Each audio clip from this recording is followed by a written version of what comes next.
दोस्तों नमस्कार। मैं आपका मित्र आपका भाई पंकज पुनः आपसे फिर एक बार रूबरू होने का मौका मिला। दोस्तों लगातार आप हमारे वीडियो को देखते हैं। आप सभी को बहुत बहुत धन्यवाद, क्योंकि आप लोग हमारे वीडियो को लगातार देखते रहते हैं, लाइक करते हैं और शेयर करते हैं। दोस्तों खासकर आप एक चीज़ जानते होंगे, आज बहुत बड़े पैमाने पर इस देश के अंदर ये मानिएगा करीब 28 राज्यों और 7 केंद्र शासित राज्यों में एक सबसे बड़ी जो आप देख रहे हैं पूरे देश के अंदर एक ऐसा परिदृश्य चल रहा है जहाँ पर खासकर युवाओं के रोजगार सृजन, उनके खासकर जो चीज़ें हैं उनके लिए आपको देखने में बहुत ये मानिएगा लगेगा कि देश कहीं ना कहीं विकास के पथ पर तो अग्रसर है। लेकिन ज़मीनी हकीकत को अगर हम रूबरू कराएंगे आपसे तो ये मानिएगा आपको बहुत सुनने में ये आश्चर्य लगेगा कि इस देश के अंदर खासकर बहुत बड़े पैमाने पर जो भारत सरकार है और राज्यों की राज्य सरकारें हैं वो कितना युवाओं के प्रति ध्यान देती हैं। ये आपको अगर खासकर जो आंकड़े हैं सरकारी सेवायोजन कार्यालयों से, उनके जो जोनल ऑफिस हैं उनसे अगर आप लेंगे तो आपको सही रूबरू हकीकत जानकारी प्राप्त हो जाएगी। दोस्तों मैं एक चीज़ और कहना चाहता हूं, खासकर वर्तमान परिदृश्य में इस देश की जो तात्कालिक स्थितियां हैं उसमें ये मानिएगा खासकर राजनीतिक, आर्थिक और सामाजिक स्तर पर अगर हम आपको ध्यान देना चाहते हैं तो जो खासकर इस धर्मों का बहुत बड़े पैमाने पर जिसको हम बोलते हैं कि हमारे देश की जो तहजीब रही है वो गंगा जमनी तहजीब रही है। यहाँ पर सभी धर्मों का बहुत बड़े पैमाने पर समावेश रहा है। सभी धर्म, सभी जातियाँ एकता के साथ यहाँ पर रहती हैं। लेकिन ये मानिएगा बहुत बड़े पैमाने पर खासकर जो सत्तारूढ़ दल हैं, आज के वर्तमान सरकारें हैं, उनकी सबसे बड़ी खामियाँ हैं कि जिस प्रकार वो समाज के अंदर एक ऐसी वैमनस्यता को लगातार उसकी खेती को कर रहे हैं, ये आने वाले भविष्य के लिए बहुत अच्छे संकेत नहीं होंगे। मैं जनता जनार्दन समाज के ऐसे तबकों से ये कहना चाहता हूँ कि राजनीतिक चीज़ों को बिल्कुल ध्यान न रखिए।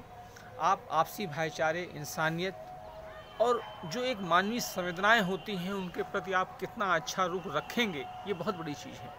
क्योंकि देखिए राजनीतिक दलों की एक ही उनकी प्रमुखता होती है और चाहत होती है, हम इन किन प्रकारेण इसको बोल सकते हैं कि सारी हथकंडे लगाकर उसमें हम धर्म को भी, जातियों को भी आपस में लड़ाकर कैसे हम राज्यों की सत्ताएं और भारत सरकार पर हम अपने आप को सत्ता आसीन करें। लेकिन मैं एक चीज़ ये कहना चाहता हूँ कि लगातार इस देश के अंदर हिंदुस्तान का जो जनमानस है वो कितना ज़्यादा जानकार है, कितना ज़्यादा जागरूक है। इस सबसे अहम की कड़ी में अगर हम आपको ले चलते हैं तो ये मानिएगा उत्तर प्रदेश, जहाँ पर ये मानिएगा 403 विधानसभा क्षेत्र, ये मानिएगा कम से कम 80 लोकसभा क्षेत्र और 75 जनपदों का ये जो राज्य है हमारा उत्तर प्रदेश, यहाँ में तत्काल भारतीय जनता पार्टी की सरकार आज 4 साल पूरे होने जा रहे हैं। ये मानिएगा जहाँ पर राज्य सरकार अपनी जो उपलब्धियां हैं उनको लगातार वो गिना रही है कि हमने 4 साल में एक बहुत बेहतरीन शासन और प्रशासन और राज्यों के नागरिकों के लिए एक बहुत आधारशिला रखी है। कल मैं एबीपी के न्यूज़ सर्वे में देख रहा था, उत्तर प्रदेश के माननीय यशस्वी मुख्यमंत्री योगी आदित्यनाथ जी के उनके जो 4 साल के कार्यकाल था उसको प्रमुखता से उन्होंने एक सूचीबद्ध तरीके से खासकर इलेक्ट्रॉनिक मीडिया और प्रिंट मीडिया में छापा था।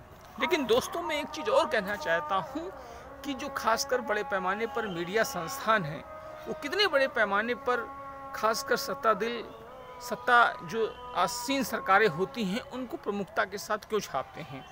उन्होंने ये बताया कि हमने इतने बड़े पैमाने पर उत्तर प्रदेश के हर विभाग में युवाओं के रोजगार सृजन में मतलब बहुत बड़े तरीके से हमने उनको रोजगारों को दिया है। लेकिन मैं एक चीज़ कहना चाहता हूं कि 403 विधानसभा क्षेत्रों में, 18 मंडलों में और 75 जनपदों में अगर जो एबीपी या अन्य मीडिया संस्थानों ने सर्वे लिए हैं वो कहाँ हद तक सही हैं। अगर आप किसी भी एक विधानसभा में जो संभवतः 3 से 5 लाख की आबादी तक की विधानसभाएँ क्षेत्र हैं, अगर उसमें आप एक ऐसा सर्वे कराएंगे तो मैं आपको ये 100% गारंटी के साथ बोल दूँगा कि वो सर्वे इसके बिल्कुल उलटफेर हो जाएगा इन सर्वों में। क्योंकि राजसी सत्ताएं जो होती हैं वो अपने को, जिसको बोल सकते हैं, सिर्फ अपनों को ही महिमा मंडित करती रहती हैं। एक बहुत बड़ी विडंबना है भारतीय राजनीति की और प्रदेश की राजनीति का। मैं आपको दिखाना चाहता हूं कि उत्तर प्रदेश को, जिसको गाजियाबाद प्रवेश द्वार कहा जाता है उत्तर प्रदेश का, ये मान लीजिएगा गाजियाबाद से लेके और गोरखपुर, सोनभद्र, चौपन, मिर्ज़ापुर के जो खासकर ऐसे इलाके हैं, वहाँ के युवाओं को कितनी राज्य सरकारों ने नौकरियाँ दी हैं। भारत सरकार की मैं बात नहीं करता हूँ, मैं राज्य सरकारों पे बात करता हूँ। कितने बड़े पैमाने पर वहाँ पर युवाओं के लिए रोजगार सृजन किया है। ये अखबारों में लिख देना, इलेक्ट्रॉनिक मीडिया, प्रिंट मीडिया के हमारे जो पत्रकार साथी हैं, वो सत्ता दल को बड़ी प्रमुखता के साथ उनकी उपलब्धियों को लिखते हैं और जनता जनार्दन के बीच बताते हैं। राज्य सरकार का भी फरमान है कि भारतीय जनता पार्टी के जो भी हमारे कार्यकर्ता हैं, हमारे सांसद, मंत्री, विधायकगण, जितने भी जनप्रतिनिधि हैं, वो सरकार की उपलब्धियों को 5 से 8 दिन लगातार प्रदेश की जनता को पहुंचावें। देखिए, मैं एक चीज़ कहना चाहता हूं, जहां पर भारतीय जनता पार्टी की उपलब्धि है, वहां पर मैं एक चीज़ कहना चाहता हूं।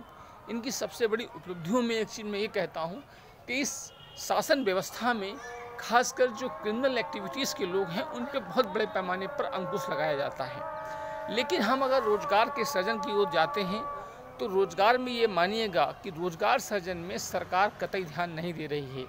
जिस प्रकार राज्यों का अपना एक दायित्व होता है, एक बेनिफिशियल स्टेट के माध्यम से राज्यों की व्यवस्था है कि बेहतरीन स्कूल दें, बेहतरीन शिक्षा दें, बेहतरीन रोडें दें, बेहतरीन गवर्निंग बॉडी दें। लेकिन वर्तमान में जो इस राज्य की सबसे बड़ी व्यवस्थाएं हैं, ये मान लीजिएगा इतनी बड़ी आबादी का ये प्रदेश, जहां पर युवाओं को रोजगार सृजन में बहुत बड़े पैमाने पर दिक्कत हो रही है। ये मान लीजिए कोरोना महाकाल खंड से लेके आज तक, खासकर चाहे संगठित रोजगार रहा हो चाहे असंगठित रोजगार रहा हो, उसमें बहुत बड़े पैमाने पर गिरावट आई है। मैं खासकर बात करता हूँ आपको उत्तर प्रदेश की, जिसको बोल सकते हैं एशिया का मैनचेस्टर कानपुर कहा जाता था। यहाँ पर जितने भी औद्योगिक संस्थान हैं, वो इतनी खस्ता हाल में हैं। वहाँ पर काम करने वाले जो हमारे भाई बंधु, हमारे यहाँ के नागरिक निवासी हैं कानपुर महानगर के, ये मानिएगा जब कोरोना महाकाल खंड लगा, उससे उबरने में उनको बहुत लंबा समय लगा।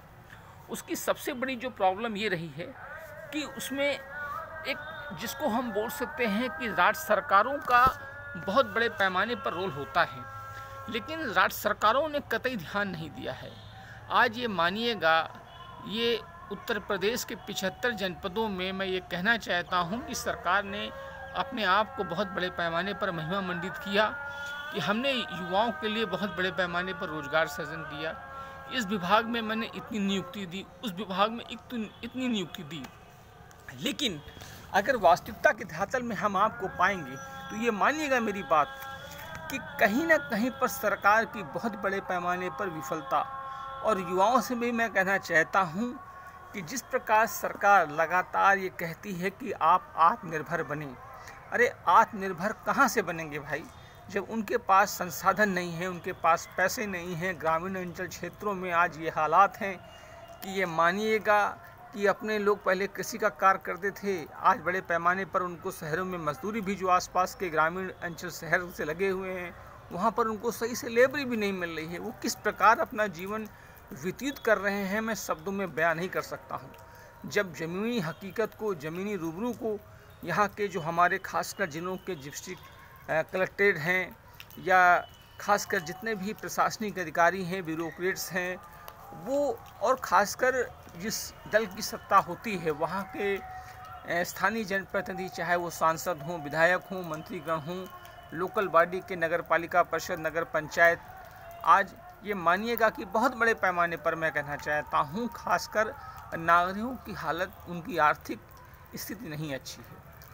और राज्य सरकारों का ये दायित्व बनता है कि हमारे प्रदेश के अंदर जब आपने इतने बड़े बड़े सेवाजन कार्यालय खोल रखे हैं, तो वहाँ पर आप मॉनिटरिंग कराइए और देखिए कि कौन हमारे जितने भी हर सेवाजन कार्यालयों में, ये मानिएगा आप, कितनी संख्या में हमारे देश, हमारे राज्यों के युवाओं ने, वहाँ पर हमारे राज्य के नागरिकों ने कितने बड़े पैमाने पर वहाँ पर पंजीकरण कराया है।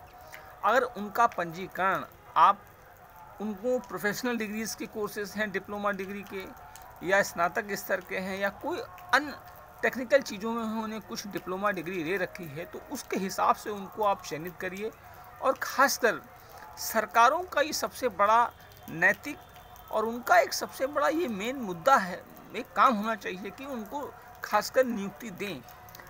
आप मैं किसको क्या कहूँ, अब मैं कुछ कह भी नहीं सकता हूँ, क्योंकि सरकार चाहे आपकी सरकार हो, इससे पूर्ववर्ती सरकारें रही हों, सबका सिस्टम एक ही रहता है कि वो अपने जो भी उनके खासकर राज्यों के अंदर जो मंत्री हैं, विधायक हैं, वो अपने लिए तो जिम्मेदार हैं। वो अपने भत्ते तो विधानसभा के अंदर बैठ के वहाँ की मेज़ों को ठपठपा के एक साथ एक ध्वनि में अपने भत्तों को पास करा लेते हैं। जो उनकी विधायक निधि मिलती है उसको पास करा लेते हैं, उनको जो पेंशन जो सैलरीज मिलती है उसको पास करा लेते हैं। लेकिन सबसे बड़ी दिक्कत जो आती है खासकर एक आम नागरिक के लिए, उसके लिए बहुत बड़ी दिक्कत है। आप उत्तर प्रदेश के अंदर, आप कानपुर के अंदर रेल मेट्रो का उद्घाटन करा रहे हैं, उसका कार्य बहुत तेज़ी के साथ चल रहा है। मैं एक चीज़ कहना चाहता हूं कि प्रदेश के अंदर आप एनसीआर के क्षेत्रों को छोड़कर खासकर उत्तर प्रदेश के जो जनपद हैं उनके अंदर अगर आप जिस प्रकार मेट्रो की सेवा की शुभारंभ कर रहे हैं, अगर इसकी अपेक्षा, इसकी जगह आप लोगों ने अगर वहाँ पर खासकर कल कारखाने लगाने का प्रयास किया होता तो इस प्रदेश की दशा और दिशा बिल्कुल अलग होती। भाई मेट्रो तब वहाँ पर सक्सेस होती है जब वहाँ पर बहुत बड़े पैमाने पर इंडस्ट्रियल एरिया होनी चाहिए, वहाँ पर फैक्ट्रीज होनी चाहिए, वहाँ पर लोगों का बहुत बड़े पैमाने पर आवागमन होना चाहिए। लेकिन इसकी स्थितियाँ बिल्कुल विपरीत हैं। उसका सबसे बड़ा रीज़न, आप लखनऊ के अंदर आपने मेट्रो की सेवा माननीय अखिलेश जी के कार्यकाल में शुभारंभ हुआ था और आज वहाँ पर चल रही है। हमारे बहुत से मित्र लखनऊ में रहते हैं, वो मुझको बताते हैं कि वहाँ पर जो मेट्रो चलती है उसका खर्चा भी नहीं निकलता होगा, लेकिन तब भी आप चला रहे हैं क्योंकि आपकी ऐसा है कि उससे हो सकता है कि जब तक उस राज्य में उस ज़िले का इंफ्रास्ट्रक्चर मजबूत नहीं होगा, वहाँ पर कल कारखाने नहीं होंगे, वहाँ पर रोज़गार सृजन नहीं होगा, वहाँ के व्यापारियों को जो सुविधाएं सरकार को देना चाहिए वो नहीं देंगी, तब तक दिक्कत सदैव रहेगी। ये मैं आपको जो ये कोई भाषण नहीं दे रहा हूँ, ये मेरे व्यक्तिगत उद्गार हैं युवाओं के माध्यम से, और मैं अपने युवाओं को ये कहना चाहता हूँ कि आप लोग भी ऐसे वीडियो को बनाइए, उनको बनाकर अपने मित्रों को भेजिए जहाँ आप भेज सकते हैं। देश राज्य के मुख्यमंत्री को, राज्यों के राज्यपालों को, प्रमुख चीफ सेक्रेटरी को, माननीय प्रधानमंत्री को, राष्ट्रपति को बना के भेजते रहिए। देखिए आज जो हमारे बुज़ुर्ग थे वो संघर्षों के साथ लगातार आगे बढ़ रहे, लेकिन आज इस देश का जो सिस्टम है वो बिल्कुल अलग है। अगर आप नहीं जागेंगे तो आखिर जागेगा कौन? भाई हम नौनिहाल हैं, हमारा ये नैतिक कर्तव्य बनता है कि अपने साथियों को जगाएं, युवाओं को जगाएं, अपनी मातृशक्ति, अपनी बहनों, और जो हमें नौनिहाल हमारे बच्चे आएंगे उनके अंदर अगर जागरूकता विकसित नहीं करेंगे तो हमारी सरकारें तो तानाशाही रवैया अपनाते हुए अपने सरकार के प्रति वो लगातार उनकी उपलब्धियों को वो जनता जनार्दन के सामने रखती रहेंगी, चाहे वो गलत और सही कुछ भी हो। मैं इतना कहना चाहता हूँ अपने देश के खासकर नवीन आकार लेते हुए हमारे युवा नेताओं से कि देखिए आप ही देश का भविष्य हैं। अगर आप चाहेंगे तभी एक नया परिवर्तन प्रदेश के अंदर और देश के अंदर हो सकता है। मैं आप देश की बात करता हूँ, भारत सरकार की। ये मानिएगा जिस प्रकार भारत सरकार ने निजीकरण का बहुत बड़े पैमाने पर करते जा रहे हैं, ये देश के शुभ संकेत नहीं हैं विकसित होने के। आप बहुत पीछे हो जाएंगे, क्योंकि कहते हैं कि आप जिस प्रकार 70 सालों में पूर्ववर्ती सरकारों ने सुई से लेकर जहाज़ तक का निर्माण कराया, बहुत अच्छे तरीके से उन्होंने खासकर भारत सरकार का, देश का और राज्यों की और संघीय जो हमारी सरकारें हैं उनको चलाया।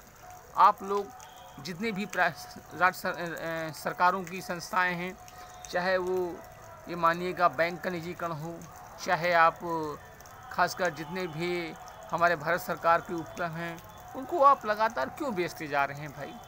अगर यही चीज़ मैं कहूँ कि आप जिस प्रकार कहते हैं कि बैंक के कर्मचारी, सरकारी वर्कर काम नहीं करते हैं, तो फिर आप ऐसा करिए, आपकी विचारधारा देखिए, मैं पूरा देश समझ चुका है, मैं ही क्या समझ चुका हूँ। आप लोग सिर्फ अपने फ़ायदे के लिए बात करते हैं, कभी देश के बहुत निचले तबके के लिए बात नहीं करते हैं।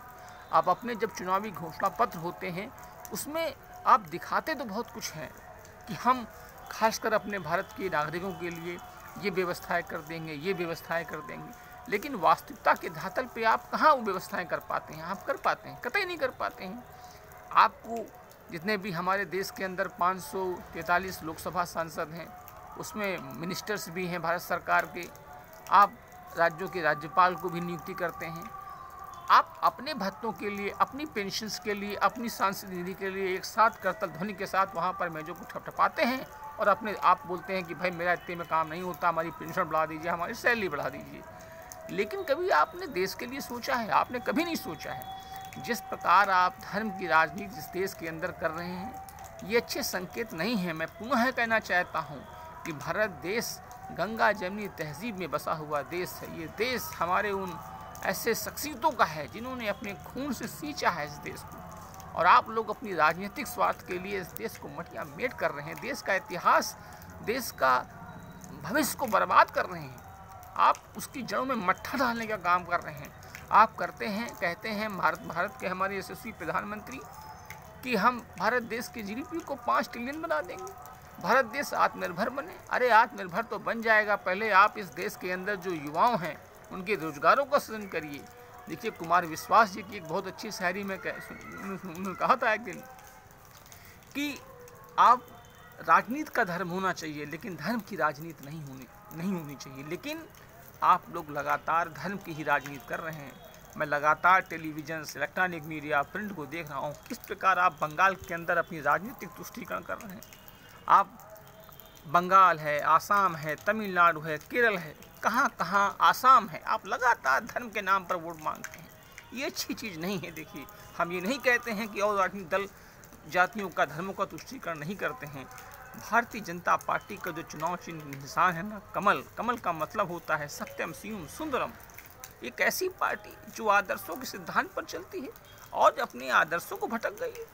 आप ऐसे लोगों को जिनके ऊपर संगीन आरोप है, जिनके ऊपर भ्रष्टाचार के आरोप, खासकर उत्तर आप बंगाल जाइए, शुभेंदु अधिकारी नंदीग्राम से चुनाव लड़ रहे हैं ममता के खिलाफ, उनके ऊपर आपराधिक मामला दर्ज है और उनको आप पार्टी में शामिल कर लेते हैं।